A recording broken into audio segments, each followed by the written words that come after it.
Hello everyone. 10ನೆಯ ಪ್ರಶ್ನೆಯನ್ನ ಗಮನಿಸಿ ಮಕ್ಕಳೇ.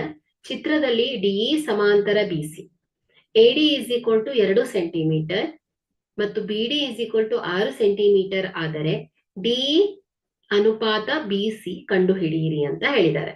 ಸೊ ಇಲ್ಲಿ ಏನ್ ಹೇಳ್ತಾ ಇದ್ದಾರೆ, ಡಿಇ ಏನಾಗಿದೆ, ಬಿಸಿಗೆ ಸಮಾಂತರವಾಗಿದೆ ಅಂತ ಹೇಳ್ತಾ ಇದ್ದಾರೆ.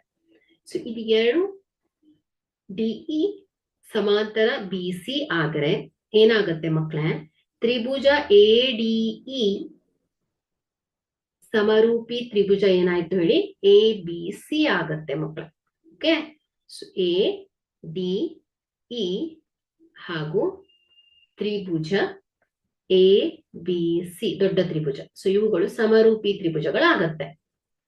ಸೊ ಇಲ್ಲಿ ಇವುಗಳ ಸಮರೂಪಿ ತ್ರಿಭುಜಗಳಾಯ್ತು ಅಂದ್ರೆ ಏನಾಯ್ತು ಹೇಳಿ, ಎಡಿಇ ತ್ರಿಭುಜದಲ್ಲಿ ಡಿ ಕೋನ ಎ ಬಿ ಸಿ ತ್ರಿಭುಜದ ಬಿ ಕೋನಕ್ಕೆ ಅನುರೂಪವಾದ ಕೋನ ಸಮನಾಗಿರುತ್ತೆ. ಸೊ ಹಾಗೆ ಎ ಡಿಇ ಅಲ್ಲಿ ಈ ಕೋನ, ಸೊ ಎ ಬಿ ಸಿ ತ್ರಿಭುಜದಲ್ಲಿ ಸಿ ಕೋನಕ್ಕೆ ಸಮನಾಗುತ್ತೆ. ಸೊ ಹಾಗೆ ಕೋನ ಎ ಡಿಇ ಕೋನ ಎ ಕೋನಕ್ಕೆ, ಹಾಗೆ ಎ ಬಿ ಸಿ ಅಲ್ಲಿ ಎ ಕೋನ ಸಮನಾಗಿ ಇರುತ್ತೆ. ಸೊ ಅನುಗುಣವಾದ ಕೋನಗಳು ಸಮನಾಗಿರುತ್ತೆ ಮಕ್ಕಳೇ. ಓಕೆ, ಸೊ ಇಲ್ಲಿ ಕೋನಗಳು ಸಮನಾಯ್ತು ಅಂದ್ರೆ ಅವುಗಳ ಬಾಹುಗಳ ಅನುಪಾತಗಳು ಕೂಡ ಏನಾಗಿರುತ್ತೆ ಮಕ್ಕಳೇ, ಸಮನಾಗಿರುತ್ತೆ.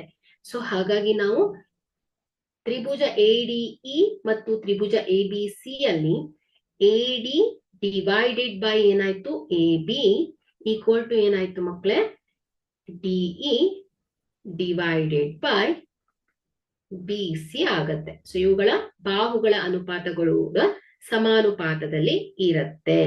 ಓಕೆ, ಸೊ ಹಾಗಾದ್ರೆ ಇಲ್ಲಿ ನಮಗೆ ಇಲ್ಲಿ ಎಡಿ ಗೊತ್ತಿದೆ ಎಷ್ಟು, 2 centimetre divided by A B.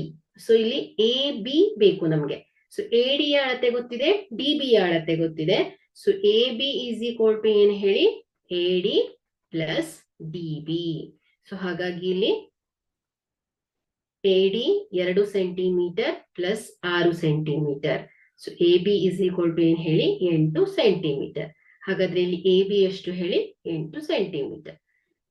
Is equal to DE divided by B C. So ಇಲ್ಲಿ 2 ಬಂದ್ಲೆ 2 4 8.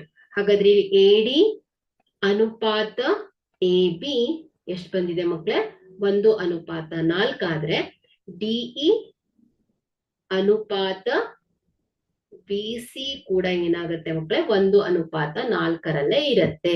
ಯಾಕಂದ್ರೆ ತ್ರಿಭುಜ ಎಡಿಇ ಏನ್ ಹೇಳಿ, ತ್ರಿಭುಜ ಎ ಬಿ ಸಿ ಗೆ ಸಮರೂಪಿ ತ್ರಿಭುಜ ಆಗತ್ತೆ. Okay, thank you.